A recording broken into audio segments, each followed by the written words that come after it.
ஒரு வீட்டில் அம்மாவும் பையனும் உட்காந்துட்டு இருக்கும்பொழுது அப்போ திடீர்னு கரண்ட் கட் ஆகுது. அந்த பையனை கூப்பிட்டு அவங்க அம்மா அந்த மெழுகுவத்தி ஏற்ற சொல்றாங்க. அவன் வத்துக்குச்சி கொளுத்துறான். அப்போ காத்துல அந்த வத்துக்குச்சி அமைஞ்சிருது.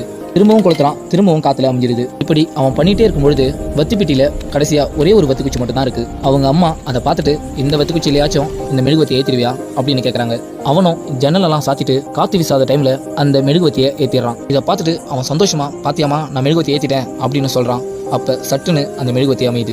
இதை பார்த்து அவங்க அம்மா சிரிச்சுட்டு, டேய் கண்ணா, நம்மள நிறைய பேருக்கு கடைசி வத்துக்குச்சி ஏத்துறப்ப இருக்கிற கவனம் முதல் வத்துக்குச்சி ஏத்துறப்ப இருக்கிறது இல்ல. அந்த கவனம் முன்னாடியே உனக்கு இருந்திருந்தா இத்தனை வத்துக்குச்சியும் வீணா இருக்காது. இப்படி நம்ம இருட்டில் உட்கார்ந்து இருக்கிற நிலைமையும் வந்திருக்காது.